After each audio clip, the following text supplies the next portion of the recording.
어저께 저녁에 제가 한국교회 구국 집회 때 한국교회의 회복을 위해서 제가 한 가지 제안을 했던 게 뭐였냐면 성령 회방죄에서 벗어나자는 거였습니다.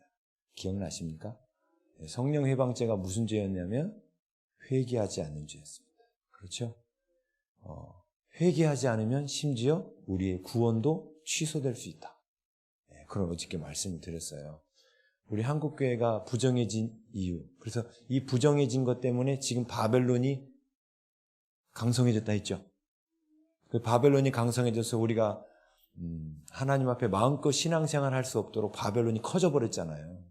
지금 내년에도 바벨론이 이어질까 봐 우리 기도하고 있지 않습니까? 그렇죠? 그런데 그 바벨론을 우리가 국민투표로 몰아낼 수 있는 게 아니에요. 바벨론은 하나님이 무너뜨려 주셔야 됩니다. 근데 하나님은 언제 바벨론을 무너뜨리신다 했습니까? 우리가 하나님께 돌아왔을 때. 그렇죠? 하나님께 돌아왔을 때. 그래서 어저께는 제가 성령 회방죄, 곧 한국교회가 너무 죄에 대해서 회개하지 않고 구원파적 교리에 빠져가지고 죄를 철저하게 회개하지 않는 모습 때문에 한국교회가 부정해졌음을, 우리가 그래서 우리 자신도 철저한 회개의 삶을 살아야 하지만 한국교회 전부가 다 우리 형제고 자매고 우리 가족이고 우리 지체입니다. 그들의 죄를 나의 죄로, 우리의 죄로 안고 우리가 기도해야 되는 겁니다. 그렇죠? 요즘 사단의 전략 중에 하나가 뭐냐면 사람들을 다 공동체에서 이탈시켜서 개인주의화 시키는 거예요. 여러분, 개인주의화 되면 하나님께서 그 사람을 과연 쓰실 수 있을까요? 이런 거예요. 만약에 자기밖에 모르는 사람, 교회에 나와도 이제 소그룹 같은데, 구역 모임이나 뭐 셀 모임, 이런 소그룹 가운데 들어가지 않고 그냥 주일만 왔다 갔다 하는 분들이 있습니다. 그렇죠? 그분들이 왜 그렇게 하냐면 구역 모임이나 이런 셀 모임 같은 데 들어가면 상처받고 힘들고 이런 일을 많이 겪어요. 실제로 그런 일을 겪어서 안 가시는 분들이 있고, 그죠? 그래서 사람들 꼴 보기 싫은 거예요, 쉽게 말하면. 그래서 그냥 소그룹 같은 데 가서 인격적으로 교제하고 이런 게 싫은 겁니다. 그렇죠? 그게 뭐냐면 그냥 나 하나 편하자고 그렇게 하는 거죠. 나 하나 편하자고. 자, 나 하나 편하자고 하는 이 생각이, 문제는 제가 첫째 날 월요일 날 저녁에 와서 말씀드렸던 것처럼 나를 거룩하게 만들 수가 없는 거예요. 그렇죠? 예? 내가 그 나를 힘들게 하는 사람을 상대하면서 그 사람을 섬길 수 있는 그런 사랑이 커지기를 원하셔서 우리를 이 땅 가운데 시간 세계 안에 두셨다고 그랬잖아요. 예? 우리가 지금 숨쉬고 있는 이유는 하나님께서 우리가 예수님 닮도록 기회를 주시는 거예요. 근데 예수님을 닮는다는 뜻이 무엇인가? 예수님처럼 하나님을 사랑하고 이웃을 사랑하는 겁니다. 근데 마귀는 우리를 하나님께서 이 시간 세계에 두신 이 목적을 이루지 못하게 하려고 사람들을 사랑해야 하는 그런 자리에서 자꾸 이렇게 이탈시켜요. 그래서 자기밖에 모르게 합니다. 잘 보십시오. 자기밖에 모르는 사람이 만약에 높은 자리에 올라가면 어떤 일이 일어날까요? 그가 가진 권력으로 자기의 배만 채웁니다. 그러겠죠? 당연한 거 아니에요? 자기밖에 모르니까. 예? 자기밖에 모르니까 자기의 배만 채우는 거예요. 우리가 두려워하는 이유가 뭐냐면, 다음번에 대통령이 어떤 사람이 될지가 두려워하는 이유가 뭐냐면, 자기 배만 채우려고 하는 사람이 대통령이 돼보세요. 그럼 국민들은 어떻게 됩니까? 이번에 탈레반 사태 있을 때 그 나라 대통령이 그랬죠. 미국에서 그 나라가 그 탈레반에 넘어가지 않도록 계속해서 원조를 댔답니다. 근데 정치인들이 미국에서 오는 달러들을 다 인마이 포켓한 거예요. 그리고 그 나라에 있는 탈레반들을 몰아내는데 쓰질 않은 거예요. 그렇게 많은 원조가 왔는데 뭐예요? 자기밖에 모르는 거예요. 우리 성경에 보면 느헤미야, 모르드게, 에스더서, 그다음에 다니엘, 다 공통점이 뭡니까? 이스라엘 공동체의 운명을 자기의 운명으로 여겼다는 거예요. 그들과 나를 둘로 여기지 않고 자기의 운명으로 여겼습니다. 그렇죠? 에스더는 죽으면 죽으리다 하고 나갔는데 사실 에스더 안 나가도 안 죽어요. 왕비를 죽이겠습니까? 누가 왕궁까지 와서? 유다인이라고? 아니죠. 근데 에스더가 근데 목숨을 걸고 나갔죠? 유다인의 목숨이 곧 나의 목숨인 거예요. 이게 뭐냐면 공동체 의식입니다. 내가 한 가족이라는 생각이에요. 한국교회가 지금 사단에게 공격당하여 무너지고 있는 이유는 뭐냐? 한 가족이라는 생각이 없는 거예요. 지금 주일 성수를 못하도록 정부가 처음 이렇게 조처를 내릴 때 정부 쪽 입장에서는 한국교회 반발이 심할 것이다 라고 예측을 했답니다. 근데 의외로 너무 조용한 거야. 이게. 참말로. 왜 그런 일이 벌어졌을까요? 일단 하나 되지 않았고 그 다음에 주일 성수에 대한 개념이 무너져 버린 거예요. 그러니까 반발하지 않았던 거예요. 주일 성수가 얼마나 중요한지를 모르니까 반발하지 않았던 거예요. 사실 이미 한국교회 주일 성수가 무너져 있었기 때문에 반발하지 않았고, 무너져 있었기 때문에 더 이상 주일 지키지 못하게 했을 때 정말 몇몇 분들만 오프라인에 참여해서 현장에 와가지고 예배드리고 싶어서 막 간절한 마음으로 막 줄 서고 그랬지, 대부분의 사람들은 신났어요. 제가 소식을 듣거든요. 우리 교회는 얘기하면 안 되지. 또 조사 나올까봐 말 못해. 어떤 분들은 이제 처음엔 TV로 예배 드리는데 이제 처음에 양복 입고 드리다가 다음번에 이게 파자마로 바뀌었어. 그 다음에 누웠어. 그러더니 리모컨을 갖고 딴 걸 틀기 시작했어요. 주일날. 그게 온라인 예배의 현실입니다. 물론 그렇게 일어나지 않도록 어떤 교회는 조치를 취했어요. 그래서 그 구역별로 좀 같이 모여서 예배 드리게 하거나 줌으로 앉아있는 걸 다 실시간으로 보게 만들었어요. 양복 입고 옷 다 갖춰 입고 앉도록. 그런 데는 조금 나았습니다. 근데 그렇지 않은 데는, 근데 그런 시설이 작은 교회가들이 갖출 수가 있어요? 힘들죠. 그러다 보니까 사람들이 주일 성수가 무너졌어요. 그런데 어저께 말씀드린 것처럼 한국교회가 이렇게 무너진 이유 가운데 하나, 철저한 회개가 무너진 거예요. 근데 그 회개가 무너졌을 때 이거를 우리가 누군가를 비판하라고 말씀드린 게 아니라 그들과 내가 같은 운명이에요. 그렇죠? 이 나라가 교회를 공격하면 결국 나도 힘들어지는 거예요. 그래서 그들의 죄가 아니라 우리의 죄입니다. 다니엘이 다니엘서 9장에 그가 이렇게 기록을 해요. 예레미야가 말했던 70년이 다 찬다는 사실을 그가 알게 돼요. 아, 조금만 있으면 70년이 다 차는구나. 곧 이스라엘 나라가 다시 회복될 거란 걸 알게 됩니다. 다니엘이. 그때 다니엘이 하나님 앞에 했던 기도 내용이 다니엘서 9장에 나오죠. 그게 뭡니까? 민족 조상들의 죄를 안고 기도한 거예요. 이미 죽어버린, 그리고 이스라엘 백성들이 유다 백성들이 바벨론의 포로로 잡혀오게 만든 조상들의 죄를 안고 하나님 앞에 기도해요. 하나님, 우리 조상들이 하나님 앞에 그렇게 범죄했던 것들을 용서하십시오. 하나님의 은혜를 망각하고 이렇게 행했던 것을 용서하십시오. 그리고 지금 현재 있는 유다 백성들의 죄를 안고 기도합니다. 우리의 죄로 안고 기도했던 거예요. 다니엘만큼 하나님 앞에 선하고 의롭게 산 사람이 어디 있습니까? 그런데도 그가 가슴을 찢고 통회하며 기도합니다. 왜요? 그렇게 기도해야만 70년이 차면 회복될 거거든요. 에스겔서에도 에스겔이 그렇게 말하죠. 70년이 차면 회복되리라고 에스겔도 에레미야의 말씀을 인용해서 말합니다. 그러면서 그렇지만 그래도 너희가 구해야 할지니라. 그랬죠? 네. 하나님의 약속이 70년이 차면 돌아오는 것이지만 그래도 너희가 이스라엘 나라가 회복되도록 구해야 된다.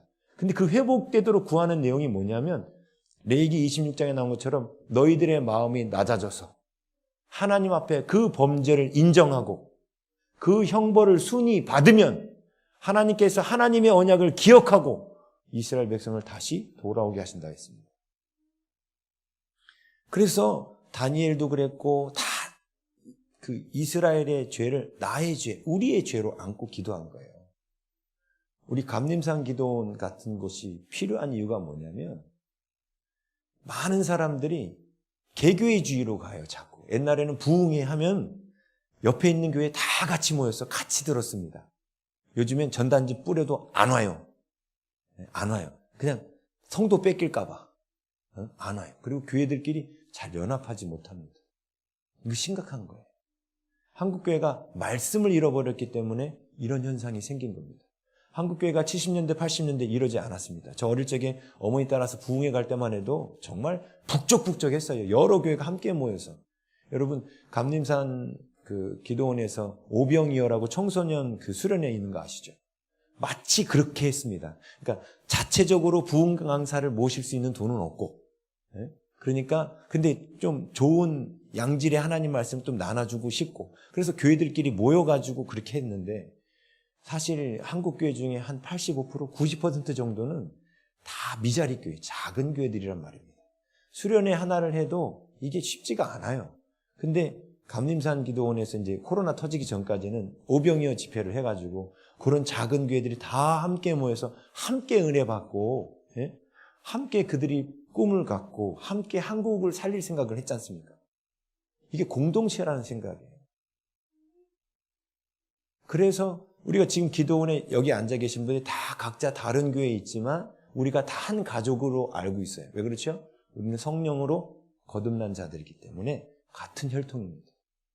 그렇죠? 그래서 우리가 크리스찬들끼리 만나고 있기 때문에 낯설지 않고 그런 거예요. 한 가족이기 때문에. 근데 마귀는 자꾸 이거를 망각시키는 겁니다. 그렇죠? 예. 그래서 제가 이제 한국교회의 회복을 위한 첫 번째 제안은 성령 해방죄에서 벗어나는 거였고, 오늘 두 번째 제안이 뭐냐면 바로 주일 성수의 회복입니다. 근데 이 주일 성수의 회복에 대해서 말씀드릴 때 여러분이 주일 성수에 대해서 많이 들으셨을 거예요. 근데 제가 오늘 낮에 했던 말씀하고 사실 이어지거든요. 안식일에 대한 거. 오늘 낮에 안식에 들어가기를 힘쓰라 하는 제목으로 말씀 나눴었는데, 이 안식에 들어가는 이 개념이 주일 성수가 이 안식에 들어가는 개념에 있어서 너무나 중요한 징검다리예요. 주일 성수가 하나님의 안식에 들어가는 아주 중요한 징검다리가 주일 성수예요. 근데 주일 성수가 무너지니까 성도들이 안식하는 믿음 가운데 못 들어가는 겁니다. 그래서 오늘 하나님의 그 마음을 여러분들한테 나누고 싶어요. 제가 목회자로 부름받은 건 3살 때라고 그랬죠. 빌리그리암 집회 때 제가 목회자로 부름받았습니다. 네, 할렐루야. 그런데 이제 개인적으로 확인하고 싶었어요. 제가 이제 이게 뭐시야. 집이 너무 가난해가지고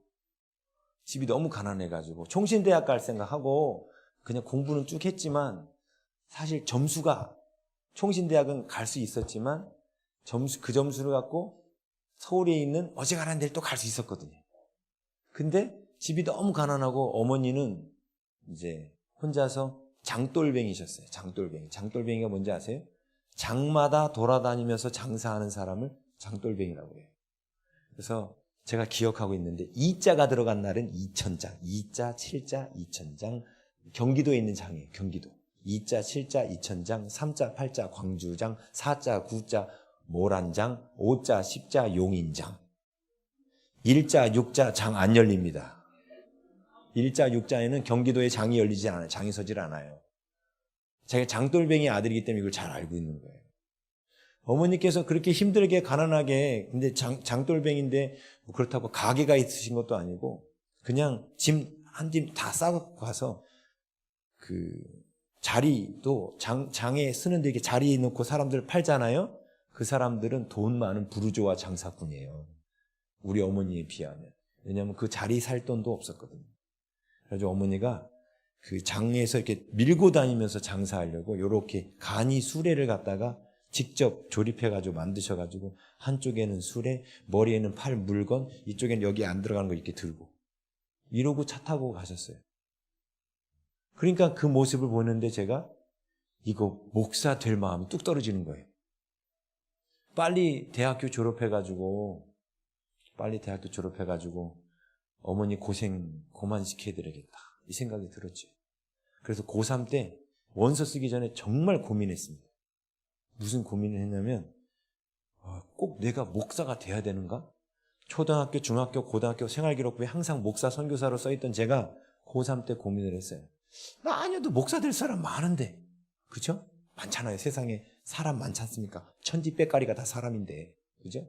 그래서 목사를 안 하려고 하나님께 기도를 했습니다. 하나님, 한 달 동안 제가 하나님 앞에 기도를 하는데 저한테 목회자가 되라고 말씀하시지 않으면 저 그냥 일반 대학 가겠습니다 하고 기도를 했습니다. 근데 그 한 달 동안에 하나님께서 가라고 하신 거예요. 말씀 주신 거예요. 그 말씀 하나님께서 이제 목회자가 되길 원하신다고 이제 저한테 직접 말씀하신 걸 들은 건 그때가 처음이었어요. 고3 때가 처음이었는데, 그때 주셨던 저를 부르시는 소명의 말씀이 말라기 4장 6절이었어요. 그게 뭐냐면, 아비의 마음을 자녀들에게, 또 자녀들의 마음을 아비에게로 돌릴 엘리야. 그게 바로 1차 예수님 초림 때에는 세례 요한이었죠. 예? 근데 예수님 재림 때에도 그 조상들의 마음, 조상들의 순수한 조상들이라는 여기서 아브라함, 이삭, 야곱을 말하는 거예요. 그 순수하게 하나님을 잘 섬겼던, 하나님이 원하시는 안식하는 믿음에 이르렀던 그들의 마음을 후손들에게도 전하는 어떤 그 말씀을 저한테 주신 거예요. 그러면서 또 한 가지, 그러면서 하나님 저한테도 하나님 아버지의 마음을 또 이 땅에 있는 사람들한테 드러내 주라는 거예요. 하나님 아버지의 마음. 그게 제가 소명을 받을 때 주셨던 말씀입니다. 그래서 제가 이제 신학을 결국은 총신대학을 들어가서 그때부터 이제 뭐 딴 데는 눈 팔지 않고 계속 이제 이 길을 왔는데, 그래서 이제 목회 32년이 된 거예요. 그런데 제가 그래서 하나님께서 그 부르심의 말씀 때문인지 몰라도 제 목소리가 너무 잠잠하죠. 네? 좀 까랑까랑하게 할까요? 안 졸리게? 우리 교회도 성도들이 좋은 분들이 많아요. 그래가지고 제가 옛날에 이제 수영롭게 성도가 오래간만에 저희 교회 올라왔는데, 목사님 왜 이렇게 망가지셨어요? 그러더라고요. 왜 망가졌을까요? 하고 물어봤더니, 옛날에는 강대상에서 그렇게 근엄하게 말씀 전하시던 분이 왜 앞에서 이렇게 자꾸 코미디를 하냐는 거예요. 그래서 제가 그랬어요. 앞에 서서 한번 봐라. 저렇게 졸고 있는데 내가 저거 그 깨우려면 내가 어쩔 수 없이 내가 광대가 되어야 된다고. 그렇다고 이제 하나님의 말씀이 깎이면 안 되는데, 그죠? 네. 긴장 파장하고 들으시라고요. 그래서 하나님의 마음을 전하는 그 일을 하고 싶은데, 사실 제가 하나님께 엄청 따지던 사람이었잖아요. 상처가 많아서. 가난 때문에 따지고, 가난 때문에 받은 억울함 때문에 따지고, 아무튼 따지고 하나님을 너무너무 미워했어요. 제가. 그런데 하나님께서 그 따질 때마다 감사한 것은 하나님께서 다 말씀해 주셨어요. 왜 하나님이 그러시는지. 그러면서 제가 그 하나님의 마음을 알게 됐어요. 자, 그 중에 우리 하나님께서 우리에게 안식일을 기억하여 거룩히 지키라고 했죠. 자, 이것은 율법 중에 한 가지입니다. 왜 하나님은 우리에게 율법을 주셔서 율법을 지키라고 했을까요? 자, 낮에 오셨던 분들은 조금 이해할 텐데, 한번 낮에 오셨던 분 대답해 볼까요? 왜 하나님께서 우리에게 율법을 주셔서 율법을 지키라고 했죠? 또 해보세요. 틀을 만들라고 또. 거봐요. 그래서 반복이 필요한 거예요. 자, 보세요. 우리 인생의 알파와 오메가, 나의 출생에서 죽음까지, 예? 하나님이 우리에게 시간을 주신 목적은 우리가 하나님의 영광에 이르기를 원하는 거예요. 그죠? 하나님의 영광에 이른다는 것이 곧 예수 그리스도를 닮는 거예요. 하나님의 영광에 이른다는 이 뜻은, 이 영광이라는 뜻이 뭐라 했어요? 하나님의 성품, 하나님의 능력이라고 그랬죠? 이게 공의적 속성, 비공의적 속성. 교리에서는 그렇게 말해요. 하나님의 영광이란 하나님의 성품과 하나님의 능력이에요. 우리가 예수님을 닮는다는 것은 예수님의 성품을 닮는 걸 뜻합니다. 그렇죠? 근데 하나님 우리에게 성품만 닮는 걸 원하시지 않고 무엇도 닮기는 원하셔요. 능력도 주시려고 그래요, 우리에게. 그래서 베드로가 예수님, 저도 물 위를 걷고 싶습니다. 그랬더니 예수님, 건방지게 인간 주제에 어디 물을 걸을 이러셨어요? 아니요. 와라. 그렇죠? 그리고 예수님이 또 떠나시면서 뭐라고 말해요? 내가 했던 것보다 너희들이 더 큰 일을 행할 것이다. 기적에 대해서. 그렇죠? 그 예수님이 하신 말씀이에요. 예? 예수님이 행하셨던 기적보다도 그 제자들이 더 큰 일을 할 거라고 말씀하셨어요. 하나님은 우리에게 능력 주는 걸 아까워하시지 않아요. 우리가 성품만 뒷받침되면 능력을 무한히 주셔요. 성품만 뒷받침되는. 근데 문제는 뭐라고 했어요? 능력만 받고 성품이 안 되는 게 문제라 했죠. 이런 분들이 마태복음 7장에 나온 것처럼 예수님의 이름으로 병 고치고 귀신 내쫓고 선지자 노릇했는데 나는 너를 모른다 꼴이 될 수 있다라고 했지 않습니까? 그렇죠? 그래서 우리가 하나님의 그 아름다운 성품, 이 성품을 한 단어로 말하면 뭐라 했어요? 사랑. 하나님은 사랑이시니라. 그렇죠? 자, 이게 우리가 닮아가야 할 길이에요. 자, 그런데 이스라엘 백성들이 족장시대 때는 그들이 어땠어요? 그때는 율법 안 주셨죠? 왜 그때는 율법을 안 주셨다고 그랬습니까? 그렇죠. 율법이 필요가 없었어요. 왜 필요가 없었어요? 양심의 법이 죄가 뭔지도 알고 있었고, 양심의 법이 사람과 사람 사이에 어떻게 행해야 되는지 알고 있었어요. 아브라함이 지나가는 나그네 셋이 오는데 1000명을 거느린 족장이에요. 1000명이 넘는 인원을 지나가는 나그네 셋이 오는데도 400명 먹을 분량의 음식을 만들어서 3명을 대접하잖아요. 그 뜻은 3명만 드셨기에 했다는 게 아니라 그 집안 사람들 다 먹였다는 거예요. 나그네만 한 분 와도 집안에 잔치가 벌어졌어요. 왜요? 풍요로우니까.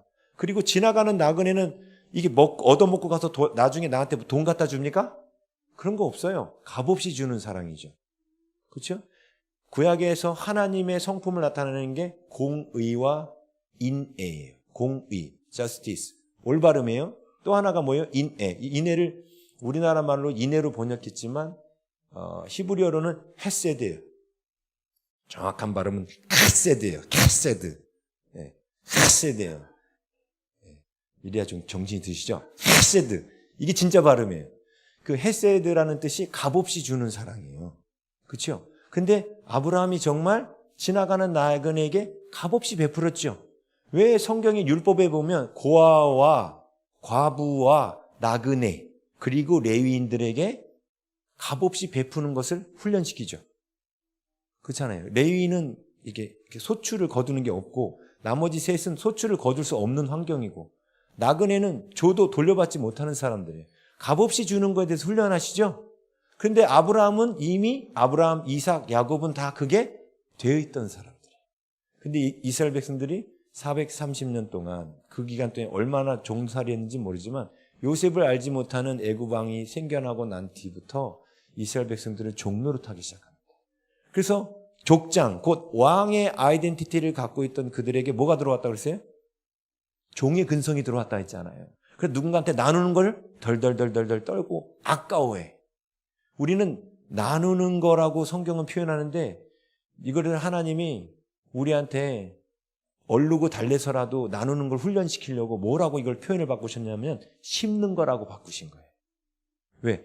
심으면 거두니까. 자, 그러면 처음에 어떤 마음을 가지고서라도 나그네나 고아와 과부들을 도우라는 거죠. 내가 나중에 하나님이 돌려주실 거야 라는 그런 기대를 가지고서라도 기본적으로 사람들을 도와주라는 거예요. 그게 심는다는 뜻이에요. 심는 사람들은 반드시 거둘 것을 기대한단 말입니다. 그렇죠?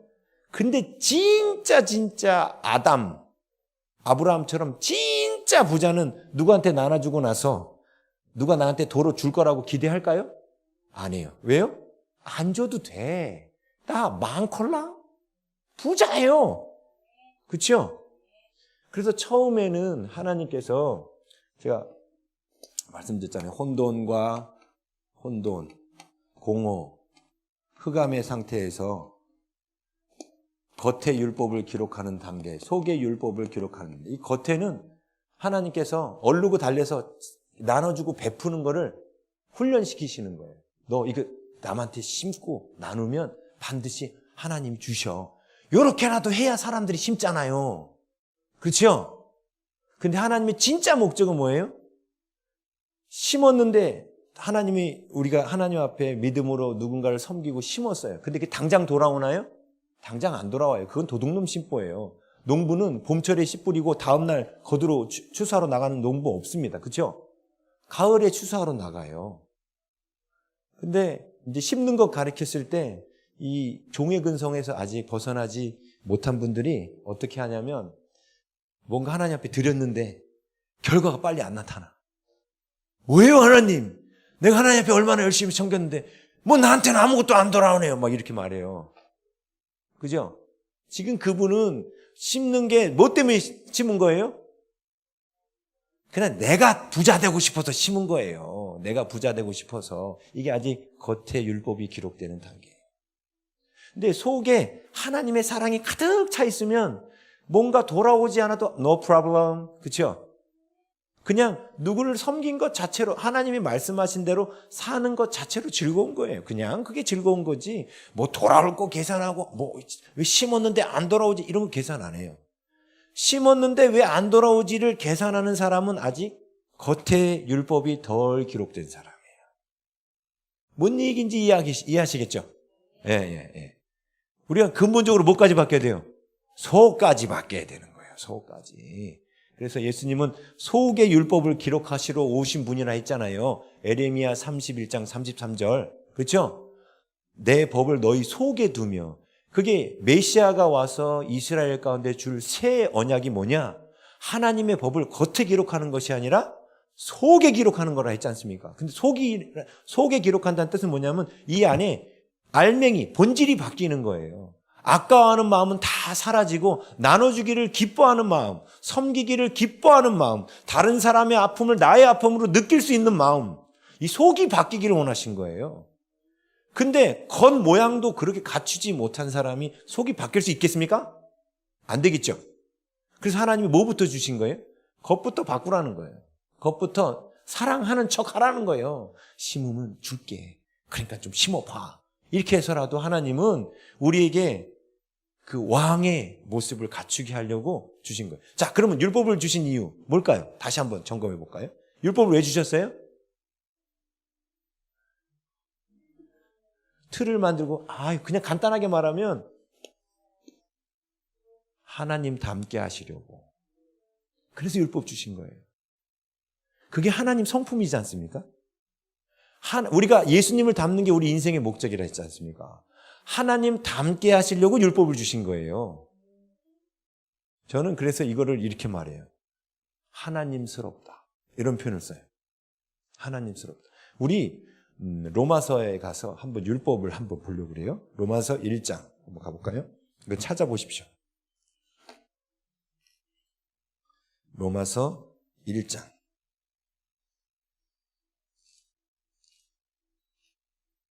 몇 절이냐면 먼저 26절 한번 보시죠. 26절, 27절. 바울이 이 율법 얘기를 하고 있거든요. 자, 로마서 1장 26절, 27절.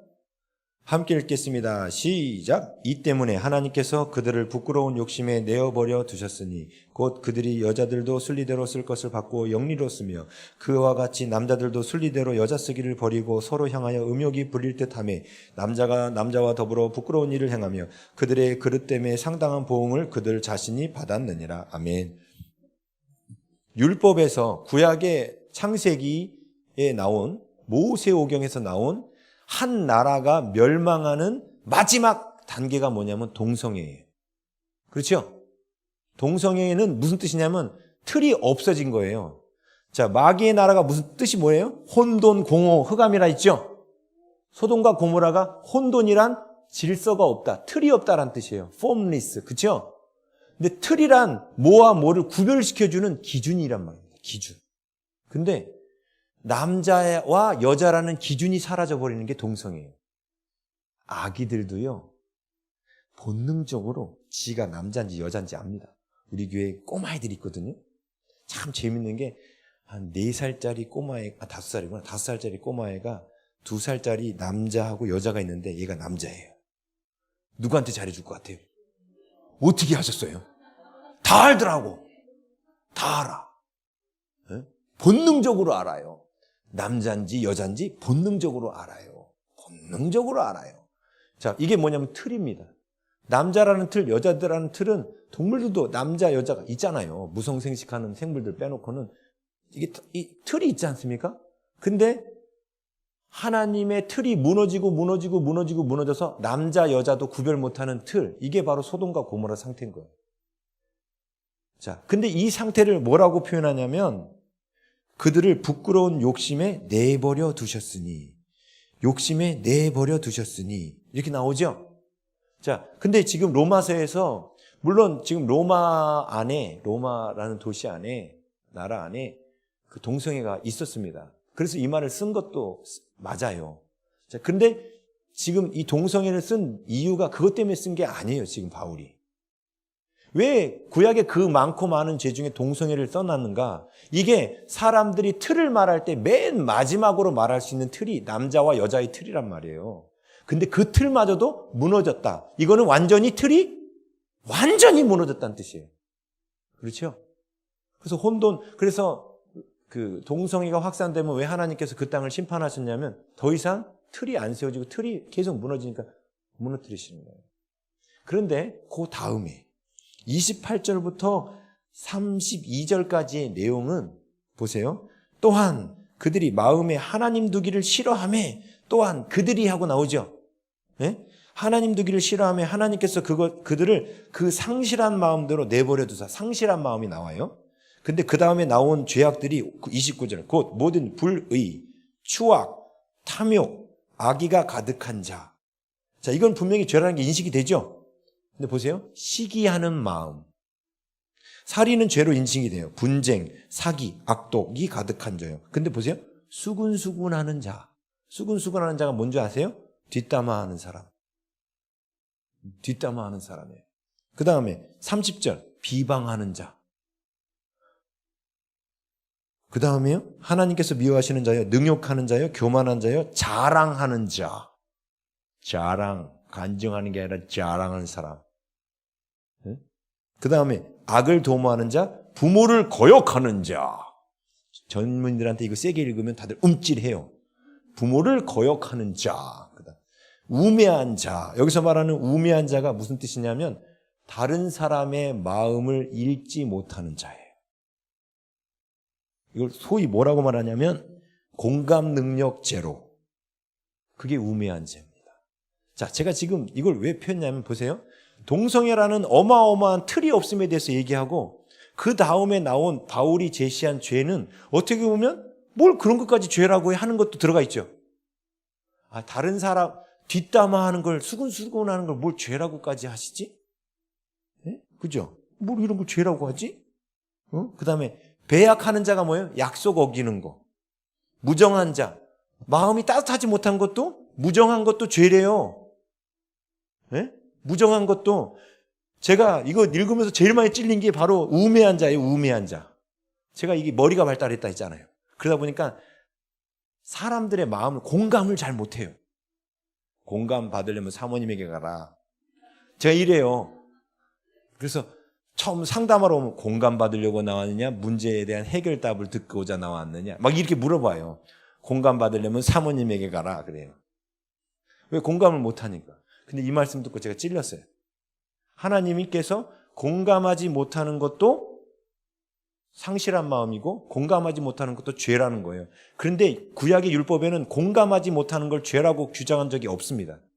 근데 바울은 왜 이런 걸 죄라고 규정했을까요? 자, 우리의 목적이, 우리가 지금 이 땅에 사는 목적이 뭐라고 했습니까? 하나님 닮아가는 거예요. 근데 제가 목회를 하면서 성도들한테 해답은 잘 가르쳐 주는데 마음을 공감하지 못하고 오히려 저한테 왔다가 하면 화만 나고 눈물만 흘리고 나간다고 해보세요. 목사님 다 알아요. 그렇게 살아야 되는 거. 그치? 그럼 다 아는데 왜 왔냐? 다 아는데 왜 왔어? 뭐 이런 거죠. 이런 일이 벌어지는 거죠. 지금 마음을 만져주기를 원해서 왔는데 이 믿음의 자녀가, 그죠? 거기 공감은 안 해주고 말이야. 이렇게 살고 저렇게 살아. 근데 이게 죄래요. 왜 이걸 죄라고 하셨을까요? 왜 죄예요? 여러분 중에 죄 아니라고 생각하는 분 있죠? 저 같은 사람들. 그죠? 죄 아니라고 생각하는 분이 있어요.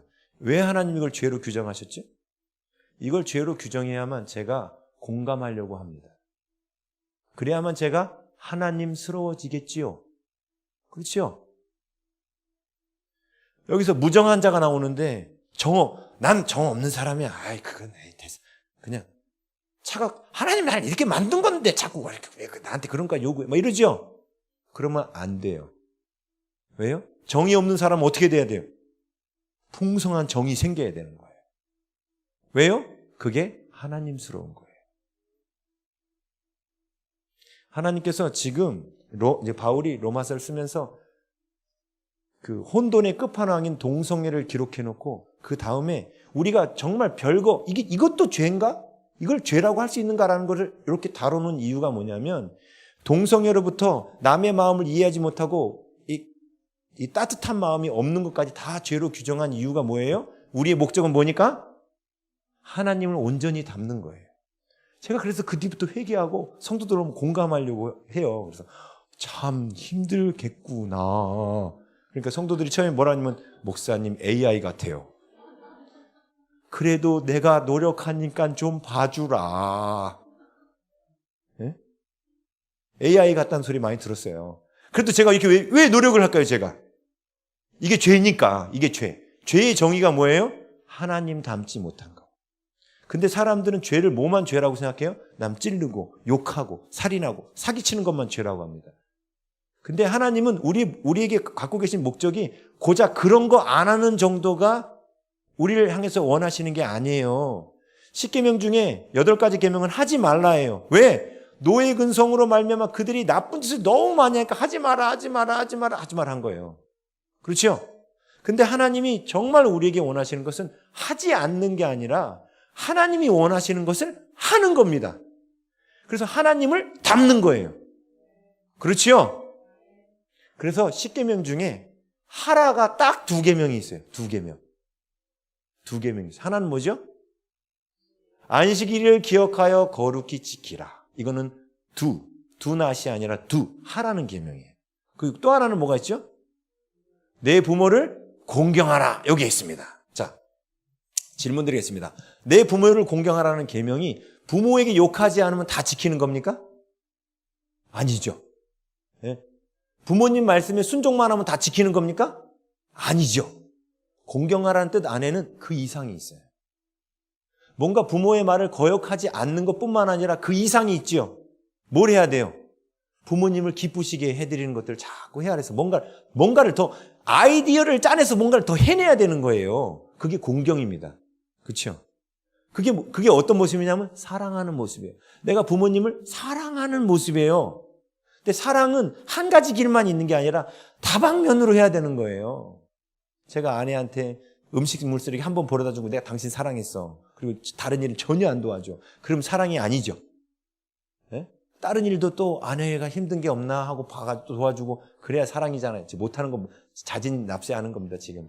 네? 그죠? 그렇게 해야 되는 거죠?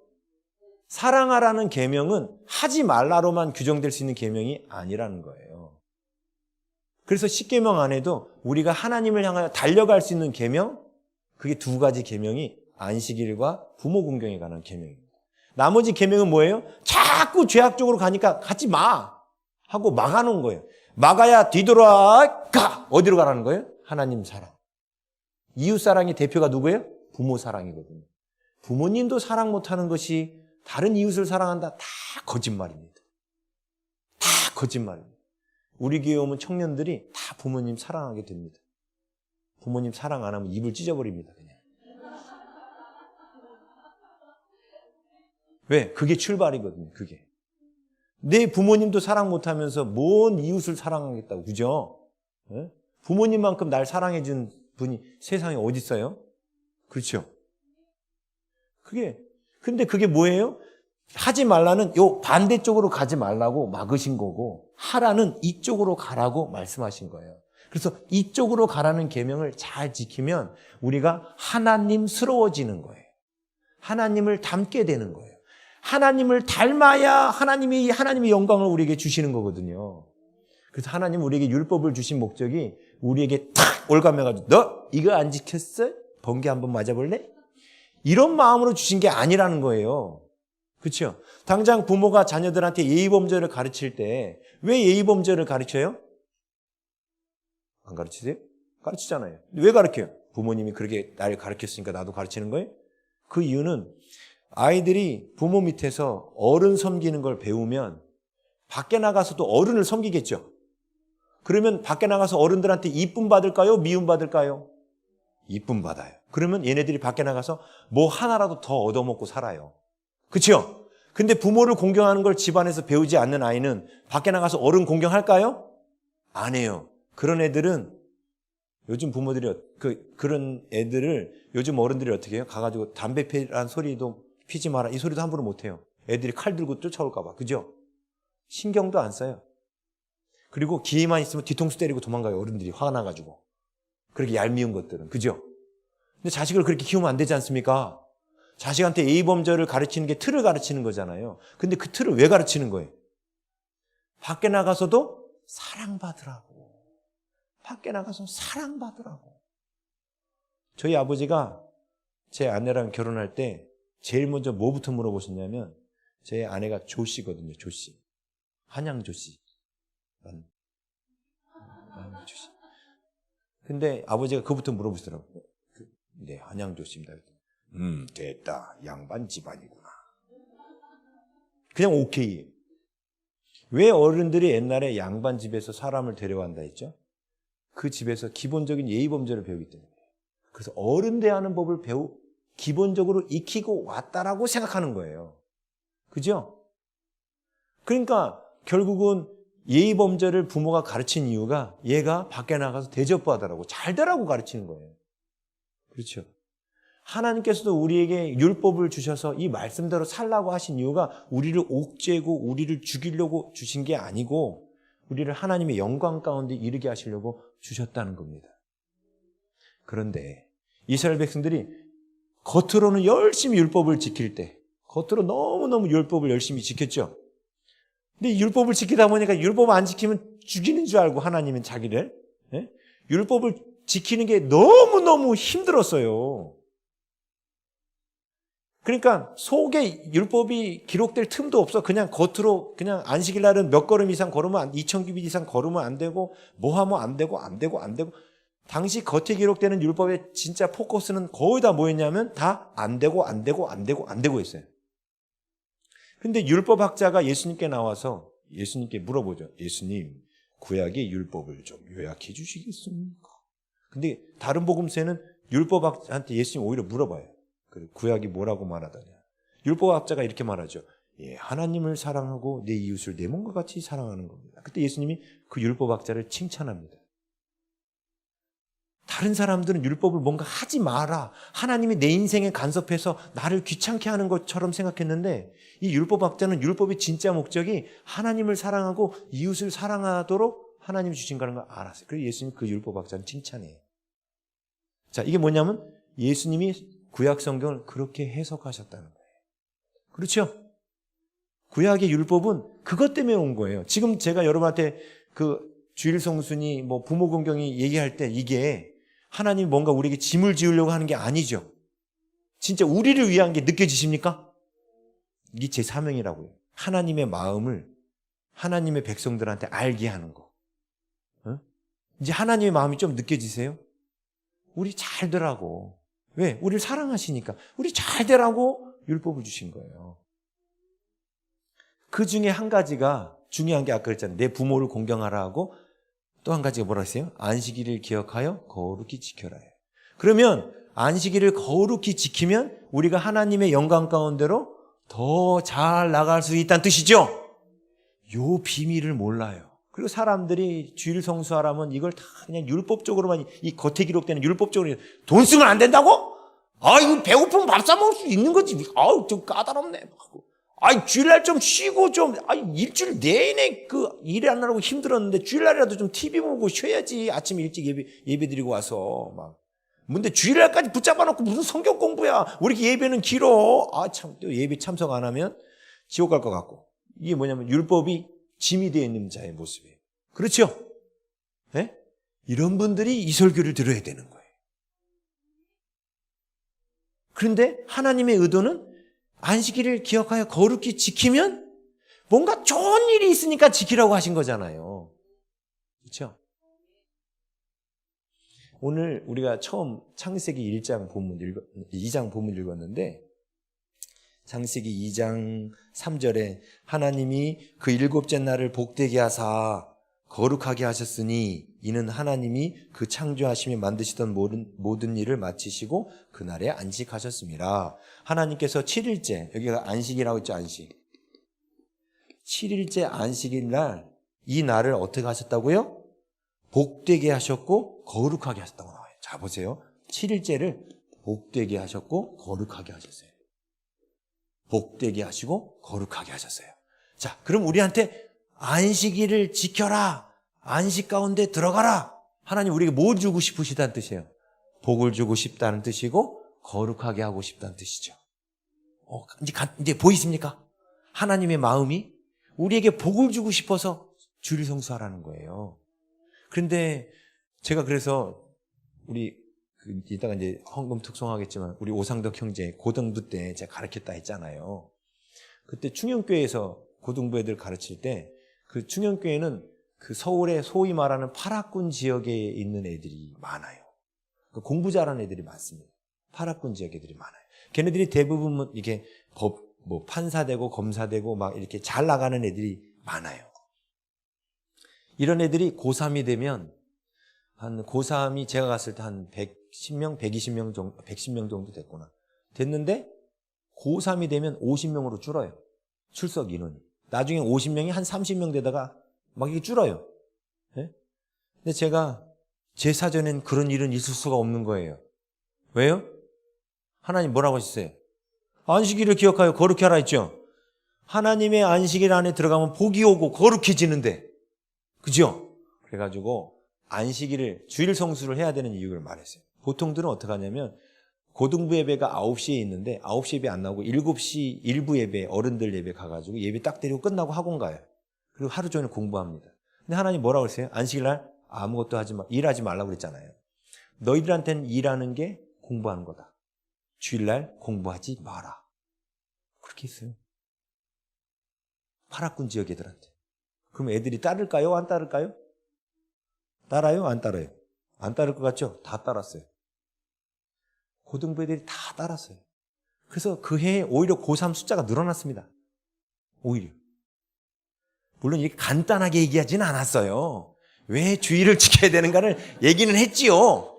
네? 그러면서 한번 이런 얘기했어요. 너희들이 지금 인생에 어떻게 보면 가장 중요한 순간이다. 고3이라는 순간이. 근데 이렇게 가장 긴장되고 중요한 순간에 너희들이 하나님의 말씀에 순종하는 사람은 앞으로 인생의 위기에 또 인생의 위기가 와서 또 하나님의 말씀을 버릴 것인가 따를 것인가라는 위기가 왔을 때도 그때에도 너희는 이 똑같은 위기가 왔는데 지금 순종하는 애들은 그때에도 순종하지만 지금 순종하지 못하는 애들은 그때도 또 배반할 것이다. 이렇게 말했어요. 말이 되죠? 그러니까 애들이 긴장을 한 건지 감동을 받은 건지 하나님 성령이 역사하셨죠. 그래가지고 안 줄었어요. 그럼 하나님 뭘 하셔야 되는 거예요? 복을 주셔야 되는 거잖아요. 그 해에 입시 최고였습니다. 간증하면 또 한참 길어요. 제가 간증 되게 많다 했잖아요. 네? 왜 간증이 제 인생에 많냐? 저한테도 간증이 있지만 제가 가르쳤던 성도들이나 학생들한테 간증이 많은 이유가 말씀대로 살면 당연히 기적이 일어나거든요. 재밌는 간증 하나 해드릴까요? 그때 우리 상덕 형제 1년 선배인가? 같은 애인가 모르겠네. 같은 그구나. 한 명이 박주영이라고 얘가 공고를 다니고 있었어요. 그러니까 파락군 지역의 애가 아니에요. 공고를 다니고 있었는데 얘 꿈은 조리사가 되는 거예요. 근데 그 당시에 그 학생의 말로는 청운대 조리학과가 한국에서 제일 1위로 쳐준다는 거예요. 자기는 거기 갈 실력이 안 된대. 공부를 못해서 거기 갈 실력이 안 된다는 거예요. 그래가지고 근데 열심히 공부를 했어요. 그리고 주일 성수 다 하고. 근데 이제 청운대 조리학과를 넣어야 되는데 세 군데를 넣잖아요. 근데 넣어야 되는데 여긴 택도 없는 데예요. 그래서 그냥 청운대 조리학과 일단 넣었어. 제가 다 넣으라 했거든. 넣었어. 그리고 자기가 갈 수 있는 점수도 넣고. 그래가지고 강원도에 있는 관동대 조리학과에 붙었어요. 네, 붙었어요. 그래가지고 바로 내일이 관동대 이제 수업 들으러 가는 날인데 바로 하루 전날 청운대에서 전화가 왔어요. 얘가 청운대 조리학과 대기번호 50번이었어요. 자, 대기번호 50번이 합격 가능성이 있습니까? 없습니까? 없어요. 대기번호 50번이 어떻게 붙어요? 그죠? 근데 대기번호 50번한테 전화가 온 거예요. 뭐 했다고? 합격했다고. 어떻게 이런 기적적인 일이 일어났을까요? 그 당시 배경을 말씀드릴게요. 다 알고 있습니다. 그게 뭐냐? 그 당시에 대장금을 했습니다. 대장금이 원서 쓸 때까지만 해도 요리를 했거든요. 그러다가 원서 쓰는 무렵에 대장금이 직업을 의사로 바꿨어요. 그러면서 조리학과에 지원했던 애들이 대거 공부 잘하던 애들이 대거 다 포기해버린 거예요. 그래서 얘가 대기번호 50번이었던 애가 딴 애들은 거기 너무 높으니까 아예 넣지도 않았잖아요. 얘는 근데 넣었잖아. 그래서 대기번호 50번이라도 받은 거잖아요. 그 대기번호 50번이라니까 1번부터 50번 애들 다 간 거야 거기. 다 빠져나간 거예요. 공부 잘하는 애들이 넣었다가. 그런 기적이 있었다니까요. 그거 말고 또 있어요. 애들 기적이 한두 건이 아니에요. 왜요? 하나님 말씀대로 살았더니 하나님이 그의 인생을 책임지는 걸 아이들이 경험한 거예요. 그래서 걔네들이 고등학교에서 대학부 올라갈 때 한 명도 교회 안 나오는 애가 없었어요. 대부분이 고등부에서 대학부 올라갈 때 주일학교 절반이 눈앞에서 사라집니다. 뭐 다른 데로 뭐 공부하러 가서도 사라지면 아무튼 사라져요. 사라져요. 근데 걔네들은 안 사라졌어요. 그리고 걔네들한테 제가 그랬거든. 대학부 올라가걸랑 하나님 앞에 몸이 으스러지도록 충성해라. 저기 그 주일학교 보조교사로 가가지고 몸이 으스러지도록 충성해. 다 순종했어요, 애들이. 가지고 대학 그 교회 어른들이 놀란 거야. 얘네들이 왜 이러냐. 그런 일이 있었어요. 이 주일성수라는 게 되게 중요한데 사실 이 얘기하려고 주일성수 얘기한 건 아니고 보세요. 아까 이제 이해는 하시겠죠. 아, 하라는 계명은 우리가 하나님을 더 닮아갈 수 있도록 주신 거구나. 자, 보세요. 하나님께서 7일째 되신 날 쉬셨다고 말씀하셨는데 하나님이 지금 쉬고 계실까요? 일하고 계실까요? 그렇죠? 일 안 하시면 우주가 난리 나겠죠? 지금도 일하고 계셔요. 근데 왜 하나님은 여기서 쉬셨다라고 표현했을까요? 예? 희한하죠? 자, 제가 오늘 이게 창세기 1장에서 7일은 안식의 시간이에요. 시간. 그죠? 시간으로 들어간 거죠? 근데 창세기 2장에서는 겉에 틀을 만드는 게 아담을 빚으시는 거고 속을 채우는 게 하나님 교코에 생기를 불어넣으시는 거라 했죠. 그 다음에 안식에 들어가는 개념이 시간에 들어가는 것이 아니라 공간에 들어가는 거라 했죠.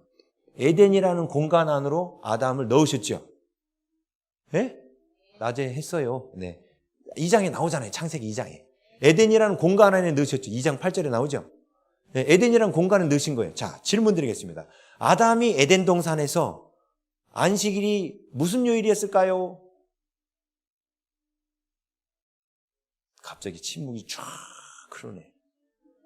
에덴 동산에서 안식일이 무슨 요일이었을까요? 주일, 월요일, 화요일, 수요일, 목요일, 금요일, 토요일 전부 다 안식이었어요. 인정하십니까? 자, 아담은 모든 날이 안식일이었어요. 모든 날이 안식일이었어요. 왜? 안식하는 땅이 있었기 때문에. 모든 날이 안식일이었습니다. 자, 하나님께서 아담한테 특정한 하루를 쉬라고 말씀하신 적이 나와요, 안 나와요? 안 나와요. 왜? 다 안식 가운데 있었으니까. 자, 또 질문 드릴게요. 아담이 에덴 동산에서 일을 했을까요? 안 했을까요? 했어요. 에덴에 두어 다스리며 지키게 하셨습니다. 개역 개정은 경작하며 지키게 하셨다고 나오는데 경작하다는 단어가 아바드라는 단어가 일하다라는 뜻인데 옛날 고대 근동지방에는 일하다의 기본 어근이 경작이에요. 근데 아담이 에덴 동산을 경작하진 않았어요. 그건 하나님이 만들어준 그냥 일하다로 해석해야 되는데 그 일은 창세기 1장 28절에 나온 것처럼 정복하고 다스리라 했어요. 그래서 옛날 개역성경 번역이 더 맞아요. 다스리고 지키게 하셨어요. 이게 아담의 일이었습니다. 질문 드리겠습니다. 아담이 이 일을 게을리하면 먹고 사는데 지장이 있었습니까? 없었습니까? 전혀 없었습니다. 자, 아담이 이 일이 즐거웠겠습니까? 고통스러웠겠습니까? 즐거웠어요. 동물들 만나서 동물들 다스리는 게 즐거웠어요. 그렇죠? 동물들 만나 모든 자연을 다 다스렸거든요. 그런 일이 즐거웠어요. 여러분 식물 키우면서 아유 이렇게 칭찬해 주면서 하죠? 이걸 일이라고 생각하시는 분 있어요? 난 이렇게 닦으면서 그런 분 있어요? 그런 분은 난 못 키워요. 그런 분은 난 키우시면 안 되는 분이에요. 그렇죠? 즐거우니까 하는 거죠. 이게 즐거우니까. 그렇죠? 즐거우니까 하는 거예요. 뭐 정원에다가 물 주고 꽃 심고 이게 즐거워서 하는 거죠. 즐거워서 하는 분들은 즐거워서 하는 거예요. 먹고 살기 위한 분들은 이게 일이지, 힘든 거지. 근데 아담은 먹고 살기 위해서 일할 필요가 없어요. 에덴 동산은 다 갖춰졌기 때문에. 그래서 아담에게 주신 일은 즐거움이었습니다. 제가 그저께 집회 때 말씀드렸는데, 월요일 날. 천국 가면 우리가 일을 한다, 안 한다? 한다. 그렇죠? 일한다 그랬죠? 천국 가서 어떤 일 한다고 해서 세 가지 일. 찬양하고 또 예배드리고. 안 들으셨군요. 계시록 22장 3절 뭐하고? 그를 섬기며 섬길 것이고, 계시록 22장 4절 그를 볼 것이요, 계시록 22장 5절 왕노릇 할 것이다. 섬기고 보고 왕노릇. 하나님을 섬기는 일을 한다고 그랬죠. 그리고 하나님을 보는 일을 해요. 세 번째가 어떤 일? 왕노릇 합니다. 우리 월요일날 설교를 안 들으셔서 제가 그래서 제 설교는 중간에 들으면 모른다 그랬잖아요. 월요일날 때 말씀드렸어요. 우리 천국 가서 왕노릇 합니다. 왕노릇을 근데 아무나 하나? 아무나 못해요. 어떤 사람은 왕노릇 할 수 있을까요? 보세요. 아까 개인주의 끝판왕, 그런 사람이 왕으로 되면 어떤 일이 일어날까요? 국민들 다 굶어 죽습니다. 그렇겠죠? 그럼 어떤 사람이 왕이 될까요? 섬기는 사람. 남을 사랑하는 기쁨을 아는 사람. 섬김의 기쁨을 아는 사람. 그리고 다른 사람의 고통을 나의 고통으로 여길 줄 아는 사람이 왕이 돼야겠죠? 그 훈련을 우리가 이 땅에서 받는 거예요. 그 훈련을 받아야만 천국 가서 왕 노릇할 수 있는 겁니다. 왕의 훈련을 제대로 받은 사람만이 천국 가서 왕 노릇하는 거예요. 그래서 하나님께서 아담을 에덴 동산에 두시면서 아담에게 정복하고 다스려라 왕의 일을 맡기신 거예요. 이 왕의 일을 맡기셔서 왕의 일을 잘 감당하면 천국 가서도 영원토록 왕 노릇하게 해주시려고 했던 거예요. 자, 그런데 왕이 뭐 부족한 게 있어요, 없어요? 없어요. 이 땅에 있는 왕만 해도 캄보디아 그 못 사는 나라도 왕은요 잘 먹고 잘 살더라고. 그죠? 하나님은 우리를 처음 그런 환경에다 두셨어요. 그게 바로 에덴의 안식이었죠. 복된 공간이었고. 그렇죠? 그런데 하나님께서 그 아담에게 뭘 원하셨을까요? 에덴 동산에 두신 그 아담에게 지금 안식 가운데 있죠? 이걸 이렇게 생각하시면 돼요. 주일 성수하고 있는 거예요. 지금 아담은, 잘 보세요. 아담은 현재 누구 일을 하고 있을까요? 하나님의 일을 하고 있을까요? 자기가 하고 싶은 일을 하고 있을까요? 하나님의 일을 하고 있죠. 하나님의 일이 뭐냐면 다스리고 지켜라. 이게 하나님의 일이에요. 하나님의 일을 하고 있죠. 자기가 하고 싶은 일을 하고 있는 게 아니에요. 그죠? 자, 그러면 안식일은 뭐 하는 날이라는 거예요? 내 일을 하는 것이 아니라 하나님이 기뻐하시는 일을 행하는 날이에요. 왜 예수님께서 안식일 날 병자를 고쳤는지 아시겠죠? 이해가 안 돼요? 이해되죠? 이제 이해되죠? 왜 고치셨어요, 그러면? 그렇죠. 하나님이 원하시는 일을 하는 거예요. 부모를 공경하라. 안식일을 거룩히 지켜라. 안식일을 거룩히 지켜라는 뜻은 결국 뭐예요? 하나님이 기뻐하시는 일을 해라. 이 뜻입니다. 하나님이 기뻐하시는 일을 하라는 거예요. 근데 하나님께서 하나님이 기뻐하시는 일이, 그런데 유대인은 성경을 잘못 해석한 거예요. 지금도 잘못 해석해가지고 안식일이 되면 엘리베이터 버튼도 안 눌러요. 엘리베이터 버튼도 안 눌러요. 호텔 가면, 그래서 호텔 가면 유대인용 엘리베이터가 있고 이방인용 엘리베이터가 있어요. 유대인용 엘리베이터는 버튼 누르면 안 되니까 층마다 서요. 1층 갔다 서서 문 열리고 쫙 2층 가서 문 열리고. 근데 유대인들이 거기 탈 것 같아요? 안 탑니다. 왜요? 너무 오래 걸리니까. 어디로 간지 아세요? 이방인 쪽으로 가요. 이방인 딱 타. 그리고 가만히 있어. 그 옆에 있는 이방인한테 3층 좀 눌러주시겠습니까? Sir? 이렇게 해요. 왜요? 내가 누르면 일하는 거잖아. 근데 저 이방 잡것들은 눌러도 아무 상관없거든. 딴 데는 엘리베이터 느리니까. 여태까지도 안식일을 그런 개념으로 이해하고 있으니 폭폭한 거지요. 근데 그런 개념으로 안식일을 이해했기 때문에 바리새인들과 사두개인들, 대제사장이 예수님을 십자가에 못 박은 거예요. 안식일이라는 해석이, 안식일에 대한 해석이 잘못됐기 때문에 예수님을 십자가에 못 박은 거예요. 제가 둘째 날, 화요일 날 오전 집회 때 해석이 중요하다 그 얘기 했었잖아요. 제 설교는 쭉 연결된다니까요, 이게. 해석이 중요하다 그랬잖아요. 네? 구약을 잘못 해석했기 때문에 그런 거예요. 구약을 잘못 해석한 거예요. 안식일을 하지 마라로 해석한 거예요. 왜 그게 머리 꽉 박혔냐? 민수기 15장 보면 안식일 날 나무하는 사람이 나오죠. 모세가 어떻게 해요? 잡아서 죽이라고 말합니다. 그래서 그들이 미드라시 율법을 연구하면서 안식일 날은 절대로 일하면 안 돼. 안 돼. 연구하니까 예수님이 병자를 고치는 거. 그 다음에 중풍병자가 38년 된 병자가 자기 자리를 들고 가라고 그랬잖아요, 예수님이. 물건을 운반하는 것도 그 미드라시 39계명 안식계명에 위배되는 거거든요. 예수님 그걸 시켜요. 네? 그리고 예수님이 실로암 물가에 가서 눈 낫게 한 사람 있죠. 근데 그날이 하필 안식일이었는데 예수님이 무슨 안식일 계명을 범한 거냐면 이걸 범한 거예요.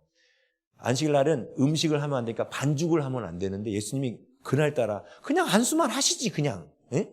병 고치는 것도 시비가 걸리는 판에 예수님이 반죽을 하셨어요.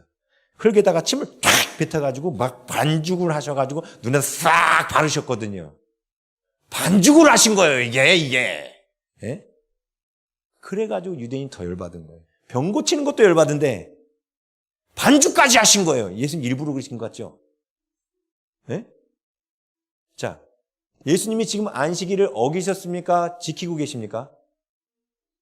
어기셨다라고 말하면 예수님은 죄인인 거예요. 그럼 우리 십자가 대속 자격이 안 되는 겁니다. 그렇죠? 예수님은 안식일을 어기지 않으셨어요. 안식일의 정확한 뜻이 뭔지를 알고 계셨어요. 안식일은 뭐 하는 날이냐? 나의 일을 하는 날이 아니라 하나님의 일을 하는 날입니다. 왜 하나님은 이기적으로 본인이 직접 하시지 말이야? 왜 우리한테 그걸 하라고 자꾸 그러세요? 예? 자, 이런 거예요. 도둑질하는 일을 계속 따라시키면 이 사람이 뭐가 될까요? 도둑놈이 됩니다. 의사하는 일을 계속 따라시키면 이 사람이 뭐가 될까요? 의사가 됩니다. 하나님의 일을 계속 시키면 이 사람이 뭐가 될까요? 하나님스러워집니다. 그렇죠? 그래서 하나님은 우리가 하나님의 일을 하기 원하시는 거예요. 근데 타락으로 말미암아 어떤 일이 일어납니까? 사람들이 에덴을 잃어버렸잖아요. 그때부터 아담에게 내려진 저주가 뭐냐면 너가 종신토록 땀을 흘리고 수고하여야 먹고 사는 거예요. 자, 예수님이 이 저주를 푸셨을까요? 아직 안 풀어놓으시고 가셨을까요? 풀어놓으셨어요. 여인에게는 어떤 저주가 내렸죠? 잉태의 수고와 잉태의 고통과 해산의 수고 이거 내렸죠? 잉태의 고통은 뭐예요? 이거잖아요. 그죠? 질문 드리겠습니다. 예수님이 이 저주를 풀어놓으셨습니까? 풀지 못하셨습니까? 풀어놓으셨습니까? 믿으세요? 자, 입덧 안 하고 애기 낳으신 분. 한 분밖에 안 계시네. 왜 예수님이 풀어놨다는데 입덧하세요? 이해가 안 되죠? 이해가 안 되는 거 아니에요? 아니, 예수님이 십자가의 저주로 여인에게 내려진 저주를 풀어놓으셨잖아요. 그렇지 않아요? 그래서 우리 교회 이제 아줌마들이 임신을 했을 때 입덧의 저주는 하나님이 푸셨다. 예수의 이름으로 입덧이 멈추라고 선포해라. 그랬어요.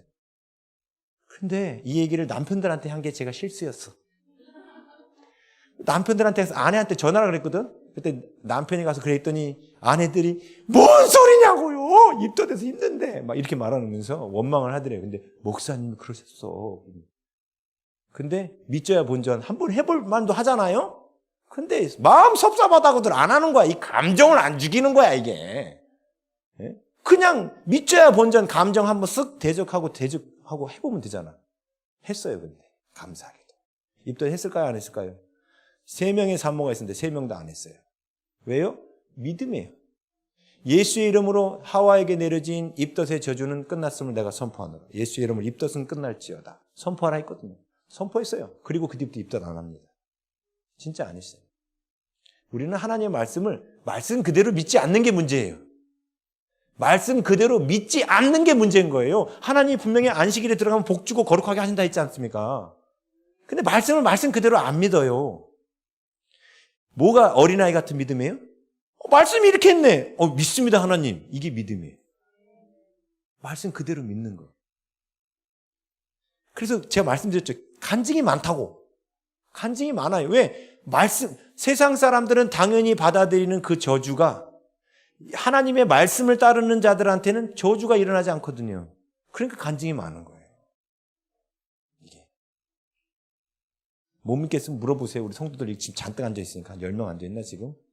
그런가 안 그런가 물어보세요. 다 입덧 그쳤어요. 자, 근데 입덧만 그쳤습니까? 자, 그럼 아담에게 내려진 저주는 어떻게 됐을까요? 예? 아담에게 내려진 저주. 예? 종신토록 땀을 흘리고 수고해야 먹고 산다. 이 저주가 예수님의 십자가 때 끝났을까요? 안 끝났을까요? 끝났습니다.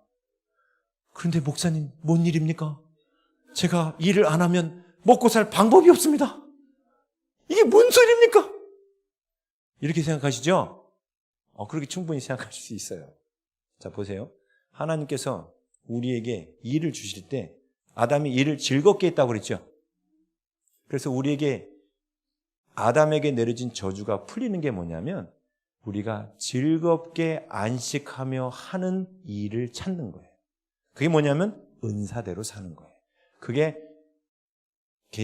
마태복음에 보면 마태복음 24장에 예수님이 마지막 때에 있을 일들에 대하여 환난 전에 있을 일, 환난 때에 있을 일, 환난 후에 있을 일 이렇게 딱 설명을 하셔요. 계시록 축약판입니다. 그리고 나서 그러므로 너희는 깨어 있어라 이렇게 말하죠. 그럼 깨어 있는 자의 모습이 뭐냐는 거야. 하나님 깨어 있으면 잠자지 말라는 뜻입니까? 이런 뜻은 아니겠죠. 그래서 깨어 있는 자의 모습을 25장에 3가지 비유로 설명하셨어요. 나중에 또 기회 되면 할게요. 요번 타임엔 그게 없어요. 요번 타임 커리큘럼엔 그게 없는데 원장님 불러주시면 하는 거고 안 불러주시면 안 하는 거예요. 아무튼 그래요. 그 깨어있는 자의 비유 가운데 하나가 뭐냐면 달란트 비유예요. 그 달란트 비유가 뭔지 아세요? 달란트는 말 그대로 탤런트, 그 사람에게 주신 은사입니다. 그 사람에게 주신 은사대로 사는 사람은 저주가 풀어집니다. 참 제가 이게 백종원 씨가 예수 믿었으면 참 좋았을 텐데 백종원 씨가 그 저주에서 풀려난 사람이 예수도 안 믿는데 그 사람이 지금 요식업 하죠. 그 사람이 음식 만드는 일을 그 사람은 일이라고 생각할까요? 즐거움이라고 생각할까요? 그래요. 즐거움이라고 생각해요. 그 일이 회복돼야 되는 거예요. 근데 요즘에 그림을 너무너무 잘 그려. 하나님 주신 은사는 그림이야. 근데 머리가 너무 똑똑해. 그러면 부모가 어디 보내요? 법관 되라고, 판사 되라고, 아니면 과학자 되라고. 이런 거 보내죠. 왜? 그림은 돈 안 된다고. 그죠? 이게 뭐 하는 거예요? 저주예요. 그게 저주예요. 하나님 말씀에 순종하지 않는 거예요. 하나님이 그 사람에게 그림의 은사를 주신 이유는 뭐예요? 이 땅에서 하나님의 일을 뭘 통해서 하라는 거예요? 그림 통해서 하라는 거예요. 놀라운 건 하나님의 은사대로 일하면 그 저주가 풀립니다. 그게 어디 나오느냐? 성경에 다 나와요. 전도서에도 나오고 이사야서도 나오고 다 나와요. 지금 제 얘기가. 시간이 없어서 안 읽는 거예요. 지금 제가 안식에 들어가는 거에 대해서 해드리는 거예요. 자, 안식에 들어간다는 뜻은 원래 아담의 일이 회복되는 거예요. 그 원래 아담의 일이 뭐냐면 하나님께서 아담한테 하라고 한 일이에요. 그렇죠? 우리가 하나님의 안식에 들어가는 거는 하나님이 원래 이 땅에 나를 내려보내시면서 나에게 주신 그 일을 하는 거예요. 제 은사는 뭘까요? 어떻게 하셨어요? 저는요, 가끔 느끼시겠지만 좀 짜증나실 때도 있죠. 막 시간을 너무 오버하니까 막 마이크를 쥐어주면 놀 줄 몰라요. 왜냐하면 이게 은사기 때문에 그래요. 이걸 즐겨요. 즐거워합니다. 그래서 하나님이 이걸 즐기다 보면 오버플로잉 할 때가 있잖아요. 그래서 하나님 못하게 하셨어요. 너 너무 오버한다고. 그래서 설교를 4년간 안 했다고 했지 않습니까? 절제시키느라고. 왜? 너무 하고 싶으니까 하나님 못하게 하시는 거예요. 왜? 그래야 하나님은 설교하기를 원치 않으시는데 제가 설교하고 있으면 이거는 하나님 뜻이 아니잖아요. 은사가 하고 싶으니까. 근데 하나님의 뜻을 들어가면서 해야 되는데 제 멋대로 하면 또 그 하나님 일이 안 되거든요. 똑같이 은사로 일할지라도. 그래서 그 훈련도 받아야 되는 거예요. 이게 전도서 말씀에 나와요. 전도서에 보면 솔로몬이 1장 2절 헛되고 모든 것이 헛되도다. 전도서 그래서 맨날 헛되다고 나와. 그래서 전도서 끝날 때는 공부하는 것도 헛되다 그래요. 학생들이 그 할 때 할렐루야 그러더라고. 공부하는 것도 솔로몬이 공부도 헛되다 막 이렇게 나오거든요. 근데 전도서는 헛된 삶을 가르치려고 하는 게 목적이 아닙니다. 헛되지 않은 삶이 뭐냐? 그걸 말하려고 하는 게 목적이에요. 그 여러 가지 중에 제일 많이 솔로몬이 강조한 게 뭐냐? 은사대로 사는 삶이에요. 전도서 5장 11절. 한번 찾아주실래요? 자막 한번 띄워주시면 될 것 같은데. 5장 11절 맞나? 또 제가 이 성경 구절을 아니구나. 죄송합니다. 5장 18절일 것 같네요. 죄송해요. 18절입니다. 18절. 자, 함께 읽어보겠습니다. 사람이 하나님께서 그에게 주신 바 그 일평생에 먹고 마시며 해 아래서 하는 모든 수고 중에서 낙을 보는 것이 선하고, 헛되고가 아니죠. 선하고 나오죠. 근데 뭐가 선하냐? 하나님이 그에게 주신 바, 하나님 각자 사람에게 주신 바 일평생에 먹고 마시며 해 아래서 하는 모든 뭐 중에서?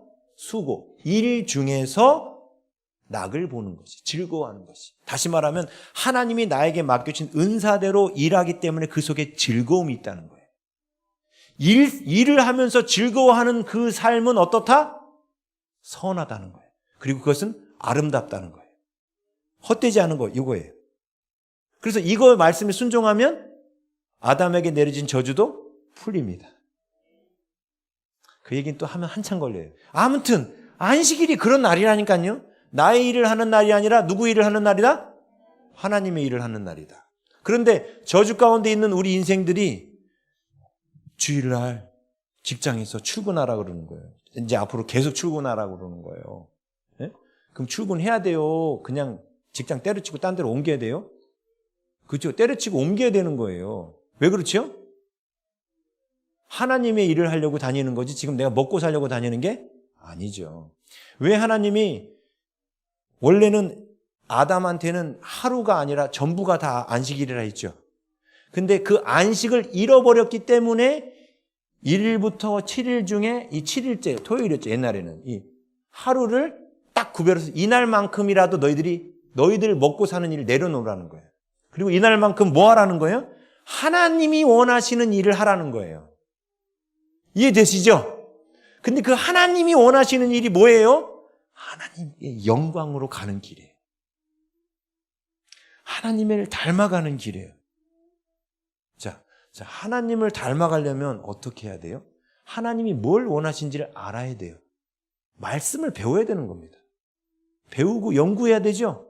그래서 이 하루만큼은 오락도 하지 말고 딴 것도 하지 말고 TV도 보지 말고 오직 하나님 말씀, 신앙도서 읽고 하나님 말씀만 보라는 거예요. 이해되시죠? 옛날엔 이렇게 가르쳤습니다. 우리 선배 목사님들이 그렇게 가르쳤어요. 근데 언제부터는 이게 무너져 버렸어요. 근데 왜 그렇게 가르쳤는지를 모르니까 사람들이 잃어버린 거예요. 이제 이해되시죠? 이제는 강제로 율법 지키는 게 아니라 진짜 주일을 거룩히 지켜야 되는구나. 근데 보세요. 주일날 하루 종일 내가 하고 싶은 일을 안 하고 하나님이 원하는 일만 해야 되는데 혼자서 집에서 앉아 계셔 보세요. 뭘 해야 되지? 꿈틀꿈틀한데 교회에서 하루 종일 성경 공부해 준대. 할렐루야. 가서 앉을 수 있겠죠? 교회에서 또 동네 사람들 전도하러 나간대. 할렐루야. 따라가면 되죠? 왜 다 하나님 기뻐하시는 일을 하잖아요. 그러니까 교회에 나와 있는 게 낫지 않습니까? 그렇지 않아요? 그런데 지금 다들 율법을 하나님이 괜히 쓸데없이 그런 걸 만들어가지고 우리 힘들게 하지. 왜 이렇게 예배가 안 끝나는 거야? 이게 뭐예요? 안식일 주신 목적을 모르는 거예요. 안식일을 주신 목적을 모르는 거예요. 하나님 우리를 거룩하게 하시려고. 왜? 이날 하루 종일 누구 생각만 하게 되겠어요? 그러면 그분 생각, 하나님 생각만 합니다. 우리는 그 생각하는 사람이 되는 거예요. 우리 이런 거 있죠? 저희 형들이 그랬어요. 저희 아버지가 술을 엄청 좋아하셔요. 그러니까 형들이 어릴 때 뭐라 했냐면 내가 크면 절대로 술을 안 마시리라. 우리 집안을 망하게 한 이 술 절대로 안 마시리라. 맨날 술 절대로 안 마시더라. 그러더니 나중에 술 마시더라고요. 왜요? 계속 술 생각만 하니까. 전 술 안 마셔요. 아예 술 생각 자체를 안 해요. 술을 안 마시리라 하고 한 사람들이 오히려 술을 더 마시죠. 아예 술 자체를 생각을 안 해야 돼요. 우리 안에 거룩한 것만 생각해야 돼요. 하나님만 생각해야 돼요. 근데 하나님만 생각하면 우리가 그분을 닮아가게 돼 있어요.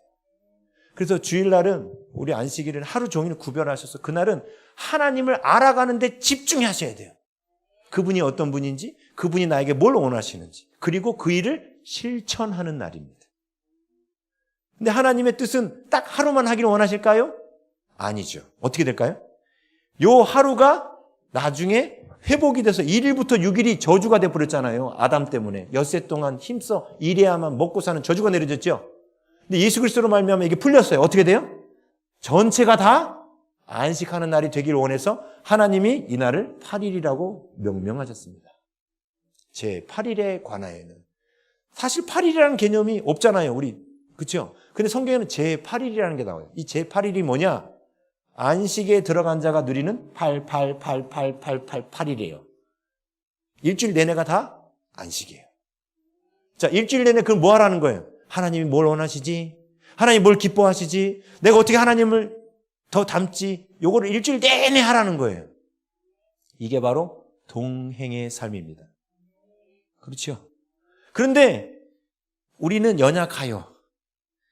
일주일 내내 그러면 좋은데 이 하루의 훈련이 없이는 이게 일주일로 확장이 될 수가 없습니다. 그렇죠? 그래서 하루를 특별히 구별하여 이날은 오롯이 하나님을 알아가는데 집중하는 날인 거예요. 이 집중하는 걸 통해서 이렇게 세상 속에 있더라도 하나님과의 그 동행의 손을 놓치지 않는 그 비결을 익히는 날이에요. 그래서 그 손 잡고 월요일 날도 출근하는 거예요. 그러면 그날도 안식일인 거예요. 화요일 날도 안식일인 거고. 이해되시죠? 그래서 하나님은 유대인들은 하루 안식을 해석한 거예요. 근데 예수님은요, 어떻게 해석했어요? 모든 날이 안식일인 것을 해석했어요. 그래서 예수님이 요한복음에 그래요. 나는 단 한 가지도 내가 원하는 걸 하지 않는다. 하나님께서 말하는 걸 말하고 하나님께서 기뻐하시는 대로 행한다. 예수님이 왜 진흙을 이겨서 눈에 발랐느냐? 하나님이 그렇게 하라고 지시하신 거예요. 하나님이 하라는 그대로 따라 하신 겁니다. 그게 안식이거든요. 정말 안식이에요. 보세요. 어떤 중요한 일을 앞두고 결정을 내려야 되는데 이게 옳은 건지 틀린 건지 내가 생각하면 마음에 안식이 없겠죠. 예? 근데 하나님께서 너 그거 하지 마. 그리고 이쪽 걸 해. 라고 말씀을 해 주셨어요. 예? 근데 내가 인간적인 오감을 동원해서 볼 때는 하나님이 말씀하신 쪽이 더 불안해. 근데 하나님은 이걸 하라고 그러시고 내가 인간적인 분석에 의해서는 이게 맞아. 근데 하나님 이걸 하라고 하고. 자, 이때 하나님 뜻에 순종하기로 하면 안식이 와요. 걱정할 필요 없죠? 하나님께 순종하면 하나님께서 그 다음에 뭘 하셔야 돼요? 하나님 말씀에 순종하면 그 다음에 책임, 권한은 누구한테 넘어가는 거예요? 하나님께서 책임지셔야 되는 거예요. 그럼 우리 안에 뭐가 와요? 안식이 오죠. 근데 하나님 뜻에 순종하지 않으려고 하다 보니까 근심, 걱정, 고민을 하는 거예요. 어린아이처럼 단순한 믿음이 뭐예요? 그분께서 말씀하신 대로 그냥 가면 돼요. 그게 안식이에요. 고민할 일이 없어요. 자, 너무 하면 또 이제 시간 가니까 마태복음 11장 28절에서 30절입니다. 마태복음 11장 28절에서 30절. 우리 잘 아는 말씀이죠. 수고하고 무거운 짐진 자들아 다 내게로 오라. 내가 너희를 뭐 하게 하리라? 쉬게 하리라 그랬거든요. 쉰다 그랬죠. 이 안식 개념이 나오죠? 그러면서 뭐라고 말씀하시는가 보세요. 나는 마음이 온유하고 겸손하니 나의 멍에를 메고 내게 배우라. 자, 멍에는 뭐 하는 곳입니까? 일하는 곳이에요. 당시 이스라엘에 지금 예수님 말씀하신 멍에는 이렇게 생겼어요.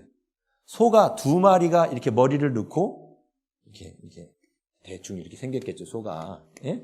꼬리 이렇게 나오고. 소 2마리가 머리를 집어넣고 하는 멍에예요. 예수님이 한쪽에 멍에를 쥐고 계시는데 다른 쪽 멍에 아래로 우리를 초청하시는 거예요. 보세요. 수고하고 무거운 짐진 자들아 내게 오라. 내가 너를 쉬게 하리라. 쉬어야 되잖아. 근데 쉬라고 부른 곳이 어디예요? 멍에예요. 그럼 이게 쉬라는 거예요. 지금 사기치시는 거 아니에요? 예? 근데 이게 왜 쉼인지 아시겠죠? 나의 일을 내려놓고 예수님이 이끄시는 멍에대로 나는 뭐만 하면 돼요? 따라가기만 하면 돼요. 이게 쉬는 거예요. 일을 안 하는 게 쉬는 게 아니에요. 아담은 에덴 동산에서 일을 했습니다. 우리가 영원한 안식 새하늘과 새 땅 가서도 일합니다. 근데 그 일이 기쁨입니다. 그게 안식이에요. 그래서 이것을 훈련시키려고 하나님께서 이스라엘 백성들 일단 하루만 좀 그렇게 해봐라 그러신 거예요. 하루만 좀 그렇게 해봐라.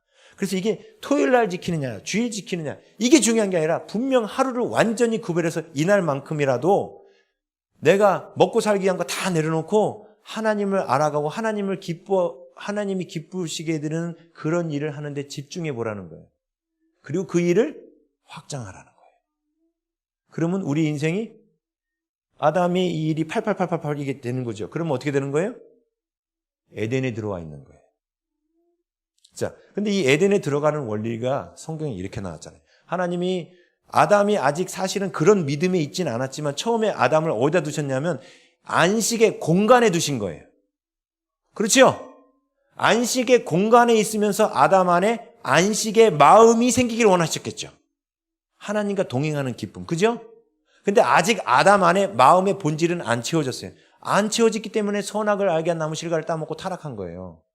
자, 아담이 뭐에 실패했냐면 하나님이 넣어놓으신 공간의 거룩 안에는 들어왔습니다. 그러나 하나님이 원하시는 시간의 거룩 안으로 못 들어갔어요. 자, 보십시오. 여러분도 세상에 분주하고 바쁜 일 가운데 하나님과 교제하며 거룩해지려면 일단 공간을 구별해야 돼요.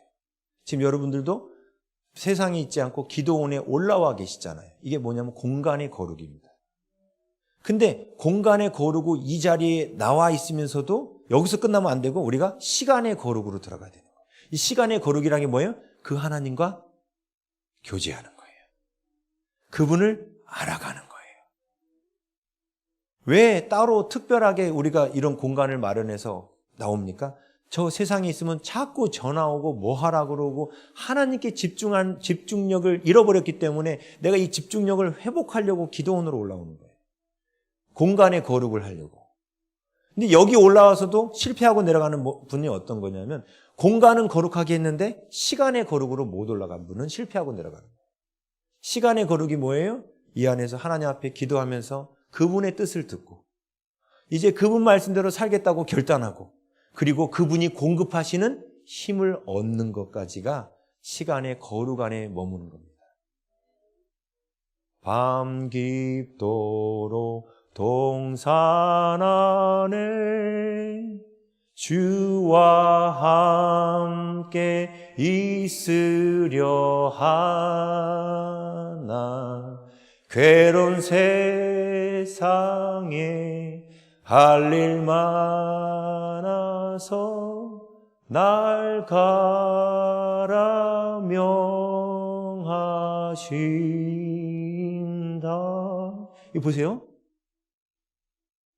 밤 깊도록 동산 안에 하나님과 머물고 싶어하는 이 작사자의 마음이 느껴지십니까? 그게 바로 하나님의 거룩, 하나님과의 그 시간의 거룩 안에 올라온 사람들입니다. 이 하나님의 거룩한 이 시간에 올라오려면 틀이 있어야 된다는 거예요. 틀. 어떤 틀? 하루라도 제대로 구별하는 틀. 하루라도 제대로 하나님께만 집중하는 틀. 제발 주일날만큼은 TV 틀지 마세요. 네? 주일 하루만이라도 하나님을 온전히 알려고 힘써 보세요. 그러면 그게요, 일주일로 확장됩니다. 우리 교회에 온 청년들이 변화되는 이유가 있어요. 원장님이 칭찬을 많이 해주셔서 감사한데 변화되는 이유가 뭐냐? 잘하고 이런 거 없어요. 그냥 냅다 붙잡아 놓고 그냥 주님의 거룩하심 앞에 머물러 있는 거예요. 그럼 하나님께서 만지시는 거예요. 근데 사람들이 분주하고 바빠서 공간을 구별할 줄 모르고 공간은 구별했는데 마음은 딴 데가 있는 거예요. 마음은. 시간을 구별할 줄 모르는 거예요. 공간을 구별하고 시간을 구별하여 하나님과 교제하니까 그냥 그분의 거룩하심, 복을 주시고 거룩하게 하신다 했잖아요. 그냥 그분의 거룩하심이 우리 안에 들어오는 거예요. 이게. 예? 원리는 아주 간단해요. 자, 똑같은 구절이니까 한번 그냥 띄워주세요. 에스겔서 20장 10절에서 12절. 에스겔서 20장 10절에서 12절. 자, 그러므로 내가 그들을 애굽 땅에서 나와서 보세요. 하나님께서 이스라엘 백성들을 왜 애굽 땅에서 부르셨는지 말씀하시는 거예요. 나와서 광야에 이르게 하고 사람이 준행하면 그로 말미암아 삶을 얻을 내 율례를 주며 하나님 율법을 주신 목적이 뭐예요? 삶을 얻어요. 제대로 된 삶을 얻게 하려고 율법을 주셨다는 거예요. 그죠? 주며 내 규례를 알게 하였고, 내 규례는 뭐냐면 하나님의 기준을 알게 한 거예요. 하나님의 기준을 알게 해서 하나님의 기준에 맞추면 우리가 어떻게 돼요? 하나님스러워지는 거예요. 그렇죠? 하나님의 기준을 알아서 하나님의 기준에 맞추면 우리가 하나님스러워지는 거예요. 그래서 율법은 짐이 아니에요. 우리가 하나님의 영광에 이르도록, 그래서 하나님이 그 하나님의 영광을 우리에게 주시려고 그 길을 가르쳐 주신 거예요. 그러면서 내 규례를 알게 하고, 12절, 또 내가 그들을 거룩하게 하는 여호와인 줄 알게 하려고 내 안식일을 주어 그들과 나 사이에 표징을 삼아놓으라. 에스겔서 말씀 가운데 유다 왕국의 멸망의 원인을 바로 안식일을 제대로 지키지 못한 거라고 이야기합니다. 그래서 미드라시를 열심히 공부한 유대인들이 안식일을 생명과 같이 지킨 거예요. 에스겔서에 안식일을 지키지 못해서 망했다는 표현이 20장에 여러 군데 나와요. 안식일 계속 나와요. 보세요. 말씀드렸죠. 하지 말라라는 계명은 소극적 계명이라고. 근데 우리를 거룩하게 하는 계명은 적극적 계명이에요. 하라 하는 걸 해야 돼요. 그렇죠? 부모 공경, 이건 이웃 사랑의 출발입니다. 근데 그거보다 더 중요한 게 뭐예요? 하나님 사랑의 출발이, 하나님을 사랑해야 이웃도 사랑할 수 있는 거예요. 근데 그 하나님 사랑의 출발이 뭐예요? 안식일을 기억하여 거룩히 지키라는 거예요. 이제 주일 성수하고 싶은 마음이 드시죠? 주일 성수 못하게 하는 직장 그냥 그만두십시오, 그냥. 그리고 온전히 하나님께 집중하세요. 근데 또 이런 경우도 있어요. 의료인들, 소방관들, 그러니까 필수적으로 해야 되는 그런 일들이 있죠. 그럼 크리스찬들이 그런 일을 하면 안 되는가? 그러면 그런 일을 어쩔 수 없이 나가면 다른 날이라도 정말 하루 온종일 하나님을 집중한 날을 가지시면 돼요. 그런 특별한 직업에 계신 분들은. 그러나 믿음이 약한 분들은 그런 직업을 안 가지시는 게 나아요. 왜? 제대로 이게 집중을 못하니까. 우리의 목적은 하루 안식이 아니라 모든 날을 안식하는 거예요. 오늘날에도 어떤 교단은 토요일 날 해야 됩니다. 피 터지게 싸우는데 그건 하나님의 말씀 부분적으로 하는 거예요. 근데 오히려 그분들이 안식일을 더 잘 지키는 거 아십니까? 안식일 예수 재림교 우리 2단으로 정죄하잖아요. 미국에서는 2단 정죄 안 해요. 근데 우리나라는 2단 정죄예요. 근데 그 안식일 예수 재림교 사람들이 안식일을 더 철저하게 지킵니다. 윤리와 도덕성으로 보면 그냥 장로교 교인들보다 안식일 교인들이 더 거룩합니다. 왜요? 하루라도 제대로 지키거든요. 근데 그들은 예수님이 말씀하신 이 멍에, 내 멍에를 메고 내게 배우라, 이게 안식이에요. 주님이 가라는 그 길, 주님이 가시는 길을 따라가는 게 그분의 기준을 배우는 거고, 그분의 마음을 헤아리는 거고, 그분을 닮아가는 거예요. 그리하면 쉼을 얻으리라. 이제 안식을 지키고 싶은 마음 드시죠? 아버지 하나님 감사합니다. 오늘 말씀 통해서 저희들이 주일을 구별하여 거룩히 지켜야 되는 그 하나님의 마음과 뜻을 알게 하시니 감사합니다. 하나님, 저희들을 거룩하게 하셔서 하나님의 영광 가운데 이르게 하셔서 하나님이 누리시는 모든 그 영광을 저희들도 누리게 하시려고 저희들에게 주신 선물임을 믿고 감사를 드립니다. 이제 저희들이 주일 성수하는 태도가 억지로 하는 것이 아니라 정말로 기쁨으로, 그래서 주일이 손꼽아 기다려지는 그런 믿음의 사람들이 되기 원합니다. 그리고 주일을 통하여 배운 동행의 그 원리가, 시간의 거룩의 그 원리가 한 주 내내 지속되며 주님과 매일매일 예수님의 멍에를 함께 맺고 동행하는 복된 삶이 되게 하여 주시옵소서. 감사드리며 예수님의 이름으로 기도하옵나이다. 아멘.